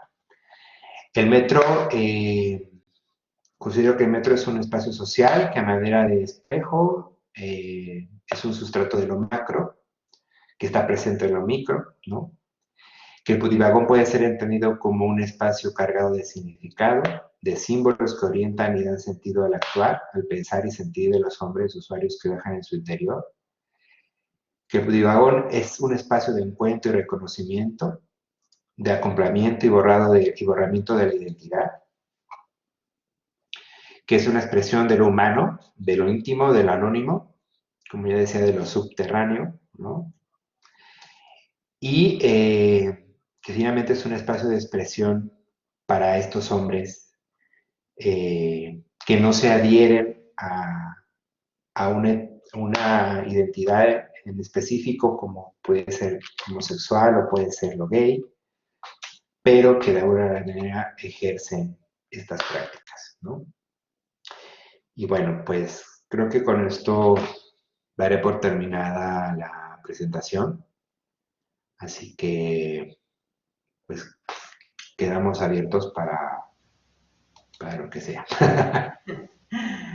Muchas gracias, Octavio. Muchas gracias. Bueno, pues hay muchas cosas interesantes y sugerentes de tu presentación. Seguro que hay preguntas y comentarios. Yo quería empezar, como siempre, mientras la gente se anima, quería comenzar con un apunte, ¿no? Y que tendría que ver con esta redefinición de lo que es la intimidad, que siempre la pensamos como algo que está circunscrito al ámbito privado, ¿no? Lo que sucede en cuatro paredes, y cómo en estas situaciones, como esto que nos has expuesto y como el cruising o otro tipo de relaciones o tipo de prácticas, nos llevan a pensar en otro tipo de intimidad que supera, ¿no?, esos márgenes tan acotados, ¿no? Es algo de lo que hablaremos mañana también, pero en este caso me parece como muy interesante porque, bueno, yo conozco mucho el metro de México y no me puedo imaginar cómo sucede eso y cómo la gente sabe en qué vagón, a qué horas, como tú bien has dicho, ¿no? Porque es un atropello de gente que entra y sale y cómo ahí se da una intimidad. Eso me parece me parece fascinante, vaya. Sí, sí, también para mí es digamos, inexplicable, porque inclusive creo que es inclusive un fenómeno que ocurre únicamente en el metro de la Ciudad de México, al menos en lo que yo he podido indagar. Por ejemplo, en Brasil, en Sao Paulo, en Río de Janeiro, no me lo pudieron referir mis amigos. O aquí en España, bueno, en Sevilla, pues eso no podría suceder porque es un metro muy pequeñito. En Madrid me parece que yo he sabido de algunas líneas de Madrid, pero no estoy muy seguro.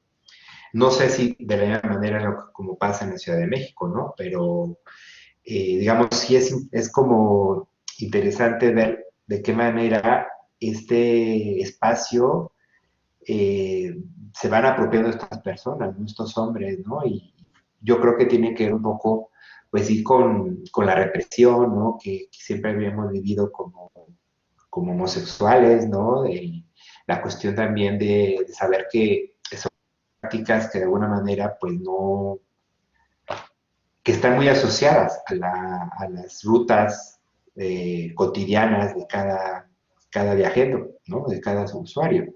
Entonces también esto a mí, por ejemplo, yo recuerdo que cuando empecé, otra de las formas que me llevaron como a preguntarme qué estaba sucediendo era darme cuenta que en las horas pico, que es cuando está, como dices tú, estos tumultos de gente que no puedes ni siquiera entrar al metro, pues el mismo sistema tiene trenes que manda vacíos para desahogar estaciones, sobre todo esas estaciones que son de cruce, ¿no? O de traslado, y liberar de alguna manera pues la demanda. Y sucedía que justo había puntos de ese gusano naranja del pasillo donde tú esperas que la gente seguía acumulada. Y claro, ya después empiezas a revisar y dices, claro, es que coincide con el último vagón, ¿no? O coincide con el antepenúltimo, dependiendo de la línea.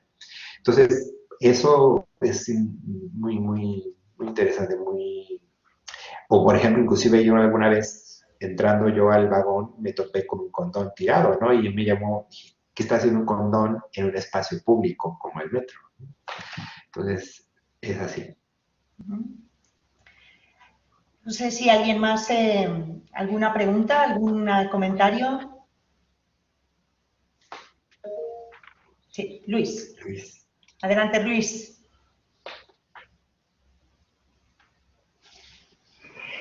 Vale, se me ve y se me escucha, ¿no? Sí, Sí, Vale. perfectamente. Hola, Octavio, oye, darte la enhorabuena, ¿vale? Por el trabajo. Y, gracias. y la verdad es que, bueno, me ha resultado extremadamente curiosa la intervención que has hecho, Arantxa, porque es que esto es así, o sea, la invisibilidad, uno dice, ¿cómo es posible que esto esté pasando por delante de mis ojos y yo no lo vea? Es que es increíble cómo estas formas, ¿no? Logran escapar, ¿vale? Del control social o de los mecanismos de control social, ¿no? Que es esa mirada, ¿no? Que incluso va más allá del control jurídico, ¿no? Y era sobre eso sobre lo que te quería preguntar, ¿vale? Porque pensando un poco en que estos seminarios están pensados para los estudiantes, Sí, quería saber cómo has vivido esta experiencia, ¿no? Bueno, yo soy cubano y en Cuba yo hice un trabajo similar y una de las cuestiones con las que me encontraba, o sea, con el problema que me enfrentaba era con el problema ético, ¿de acuerdo? Que yo lo llamaba, me acuerdo que le llamaba la gestión del riesgo moral, ¿no? Le llamaba así. ¿Por qué? Sobre todo en dos sentidos, ¿no? El primer sentido es el mío, o sea, el riesgo que yo asumo, ¿vale? Como investigador. En el momento que yo investigo este tipo de cosas, ya estoy bajo la sospecha, ¿vale? Yo soy sospechoso de, ¿vale? Sobre todo por lo que estaba hablando, es decir, nuevamente este tipo de situaciones están en el límite de estos modelos de control social, en el límite de la moralidad, ¿vale? En el límite incluso legal, ¿no?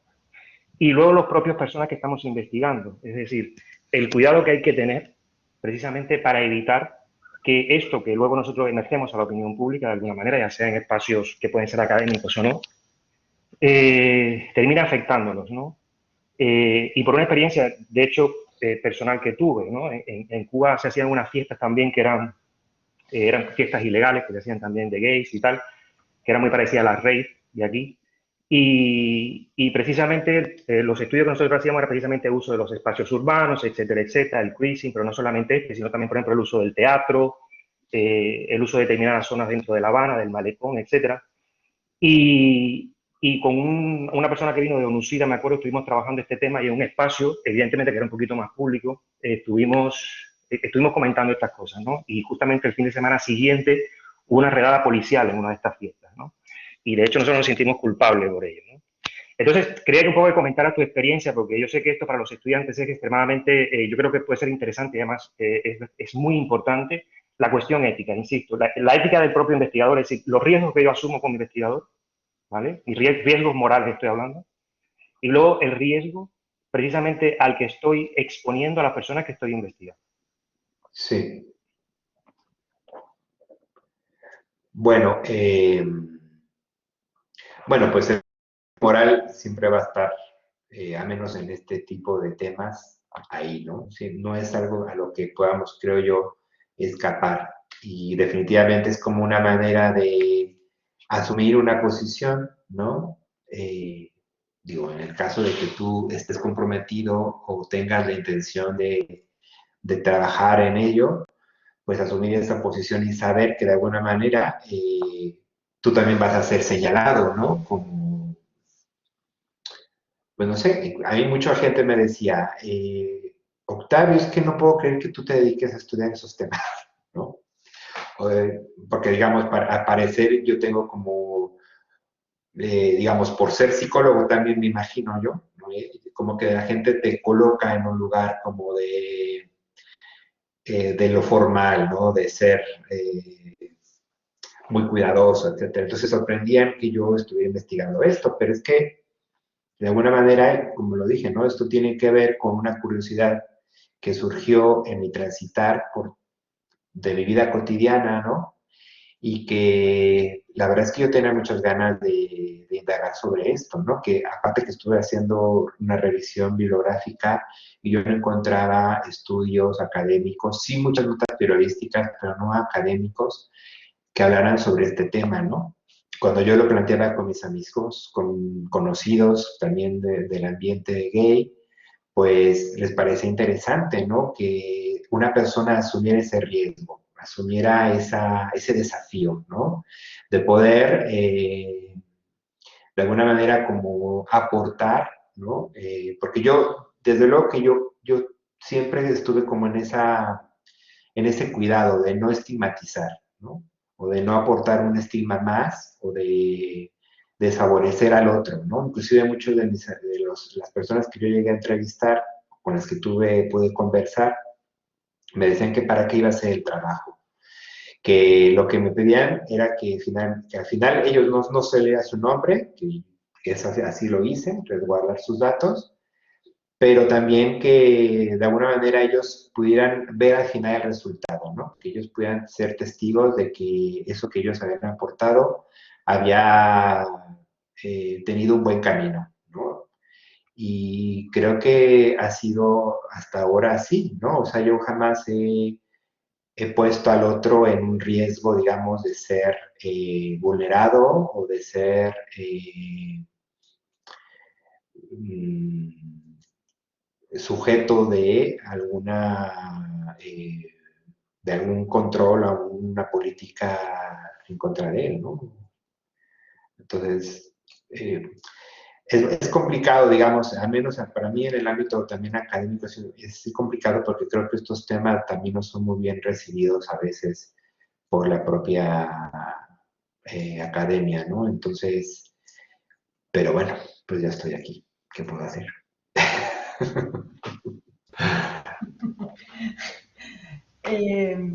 Tenemos otra pregunta de Rafa. Rafa, con Buigues. Sí, a ver, espero que se escuche bien. Vamos a ver. Sí. ¿Sí se escucha? ¿Se me ve bien? Sí. Más o menos. Sí, vale. Ya se ve. Bueno, Octavio, pues muchas gracias por tu presentación. Y la verdad es que escuchándote, un poco en la parte está más como etnográfica, ¿no? de estas prácticas en el metro de Ciudad de México, recordé justamente una experiencia personal. Yo fui estudiante de intercambio en la UNAM, ahí en Ciudad de México, en el curso 2005-2006, ya hace algunos años.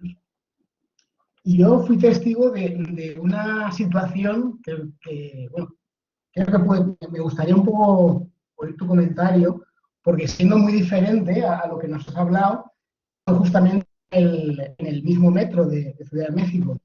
Y fue diferente porque está como un poco en las antípodas, siendo que creo que guarda alguna relación. Y fue algo que yo nunca he visto en ningún otro metro, ni aquí en Valencia, ni en Madrid, ni en Barcelona.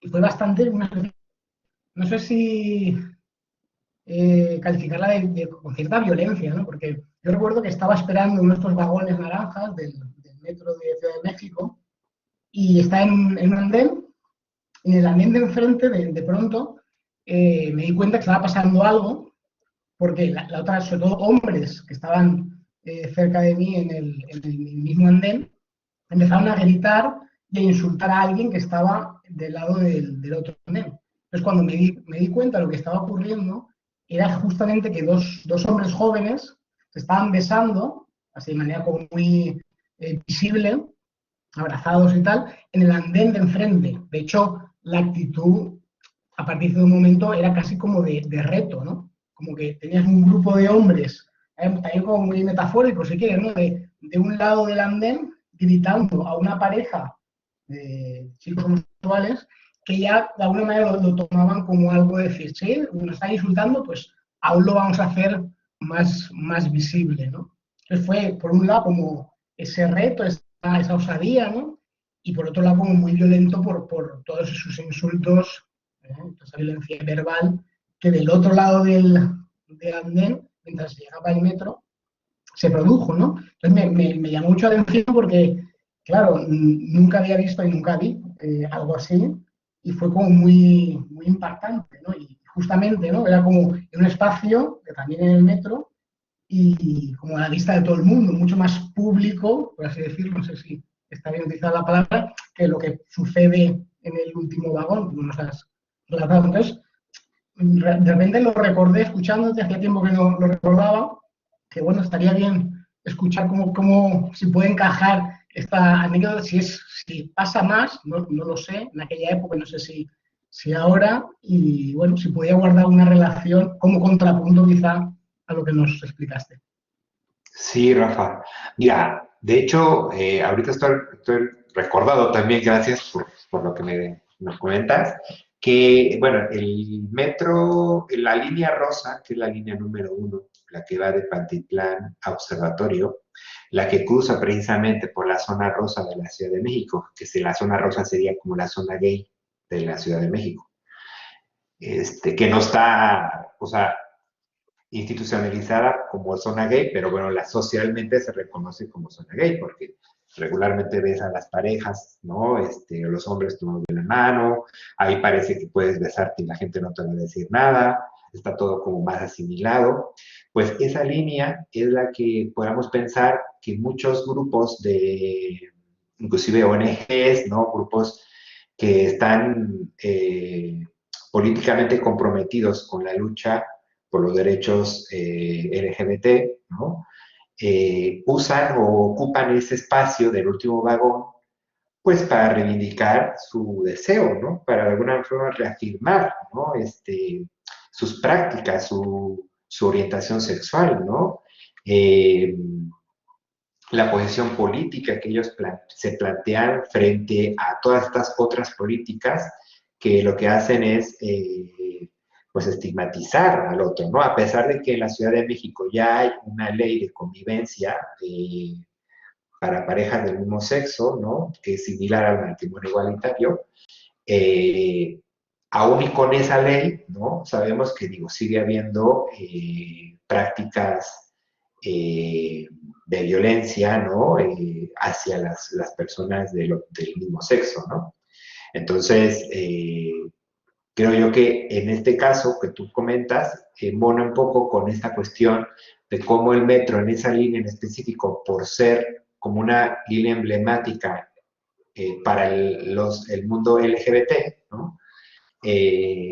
También se ocupa no solamente para metrear, por ejemplo, ¿no? También se da el metreo, pero yo lo he observado más en esa línea que es para reivindicar más el deseo transgresor, digamos así, ¿no?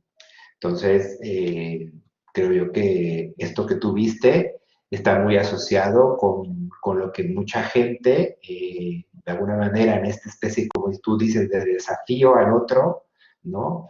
De decir, bueno, mientras me sigas gritando más, pues yo también, ¿no? También me beso más, ¿no? Eso es así. Sí, sí, sí. Eso es un espacio también de protesta, ¿no? Podemos pensar el metro de la Ciudad de México, al menos en el tema de LGBT. Sí, ¿verdad? Sí, gracias, Octavio. No, al contrario, a ti. A ver, A ver, Lara ha escrito una cosa aquí, Octavio, no sé si la lees, pero si no la leo yo. Si me disculpas, Octavio, por no poder encender ni el micro ni la cámara, ya que estoy en la biblioteca, la verdad, no sé, pero al leer el título creía que ibas a hablar de un tema totalmente distinto.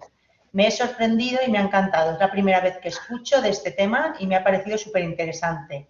Te doy las gracias y a partir de ahora, cada vez que suba al metro aquí en Valencia, no podré evitar acordarme de tu trabajo.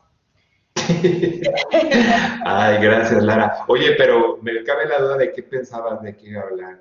¿De qué tema? Es la primera pregunta. Lara, Gracias, Lara. de què pensaves que anava a parlar? A ver si nos lo desvela. Sí. Ah, mira. Vale. Lo leíste, ¿no? De mujeres que... Sí, sí, sí. Sí. No. Pero bueno, en otro punto se podría hablar también de eso, porque bueno, en el caso de mi tema con los hombres también se da la prostitución, no en los vagones, pero sí en los pasillos, por ejemplo, o en algunas estaciones que son las de cruce, donde intersectan varias líneas, que son las más grandes, en ese tipo de estaciones o en las entradas o salidas del metro, también suele darse la prostitución masculina y también de mujeres, ¿no? Sobre todo en el centro de la ciudad, lo que es Bellas Artes, el Zócalo, Reforma, sí. Tlalpan también.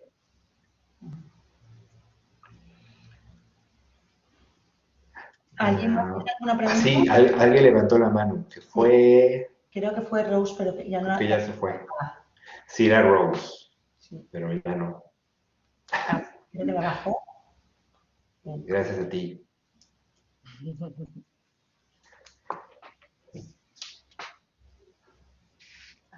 Pues no creo que ella no se animó. Entonces. Aina, tú, ¿no? Sí, yo sí, si nadie, pues ahora yo. Octavio, pues nada, muchísimas gracias por la exposición, porque al final, bueno, te quedas un poco sorprendida de ver cómo un espacio con tanta afluencia, ¿no? Se puede convertir en un espacio de subversión, bueno, pues incluso de las orientaciones e identidades sexogenéricas, ¿no? De toda la heteronormatividad. Yo la verdad es que este tema se me queda muy lejos de mis estudios y sí que tengo un par de cuestiones, una un poco más, digamos, teórica, ¿no? Porque al final entiendo un poco que lo que nos estás contando pues es un caso de cruising, entonces me ha sorprendido un poco que no utilizaras esta palabra.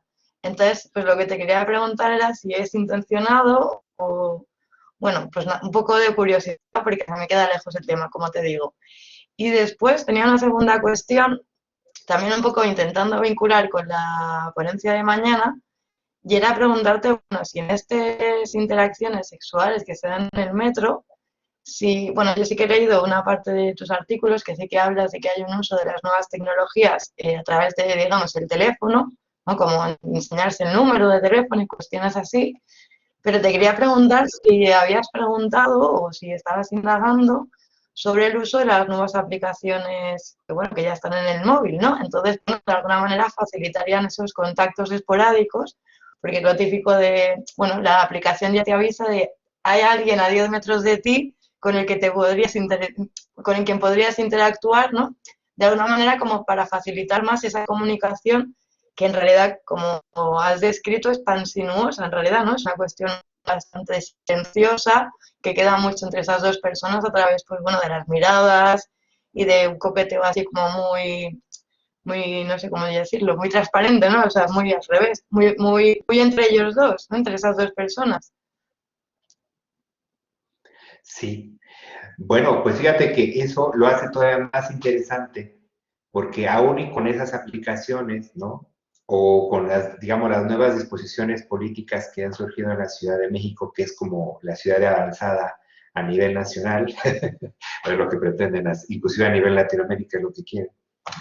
El fenómeno del metreo sigue siendo vigente. O sea, es que eso no ha dado para... Uno podría suponer que con las nuevas aplicaciones la gente ya evitaría ir al metro para ligar o para metrear, pero eso no es así. Eso es algo que sigue y creo yo, como te digo, que tiene que ver con esta ligazón íntima con la vida cotidiana, con los itinerarios de cada persona, ¿no? Que están muy enlazados. O sea, inclusive también recuerdo que alguno de mis firmantes dijo, bueno, pues yo voy a mi trabajo, pero si en ese transcurso de mi trabajo tengo un ratito de placer, pues lo aprovecho. O sea, que eso también hace como que estén muy englobadas, muy integradas, ¿no? Estas prácticas, ¿no?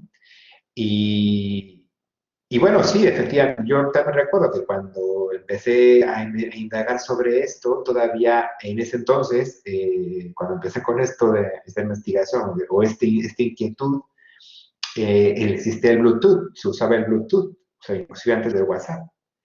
Y la gente ponía en el Bluetooth mensajes o números de teléfono que tú con eso entendías que la persona que iba viajando en ese vagón estaba dando la entrada a que lo pudieras contactar. Obviamente, pues para alguna cita o para tener algún tipo o tener sexo, etcétera, ¿no? Y, y bueno, no sé, creo que eso sigue vigente a pesar de las aplicaciones diversas, que la que yo he visto que ocupan más es la de Grindr, por ejemplo, ¿no? En este caso funciona más en la ciudad. ¿Y qué más me dijiste? Me preguntaste otra cosa, ¿no?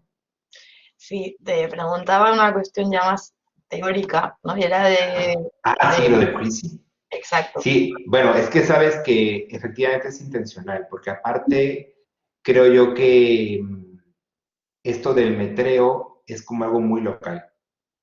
Y sí es como muy único o singular de la Ciudad de México o del metro de la ciudad, ¿no? Aunque, digamos, puede embonar o ser equiparable al cruising, ¿no?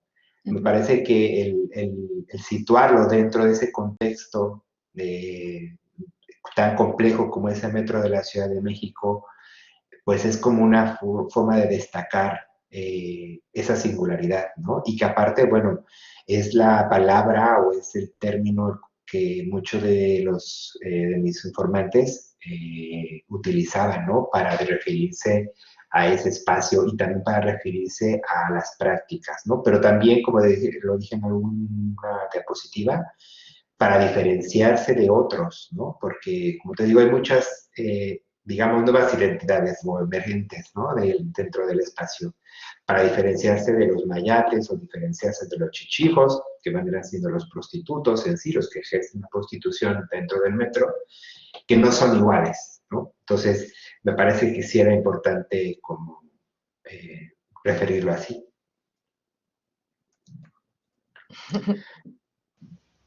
Gracias por la respuesta. Gracias. ¿Tenemos alguna pregunta más o ya cerramos la sesión? Nada más hay 10 participantes. No, ¿por qué? Por las horas seguramente ya. Las horas, ¿no? Claro, sí. Sí. ¿Nadie más se anima? No, parece que no. Tienen clase. Juana, gracias, Octavio. Gracias, Juana. Muchas gracias. Bueno. Muy bien, pues Octavio, muchísimas gracias de nuevo. Sobre todo por acercarnos a esta realidad que nos pilla muy lejos y por todo lo que abre, ¿no? Por todos los interrogantes que abren. Y bueno, y encantadas de que hayas hecho aquí un huequito para contárnoslo. No, al contrario, por la invitación, por el espacio, por la escucha, por todo. Gracias. Pues bueno. Gracias a Rafa, gracias a Luis por las intervenciones. Laia. Molt bé, doncs la resta ho deixem així. Ens veiem demà a les 12 amb la que serà la penúltima sessió del seminari. Y bueno, nos despedimos de ti, Octavio. Bueno, Un abrazo. pues muchas gracias. Les mando un abrazo virtual, muchos saludos y nos seguimos viendo. Yo también estaré mañana por aquí para escucharles. Muy bien. Gracias. Nos vemos. Adiós. Chao, hasta luego, Rafa.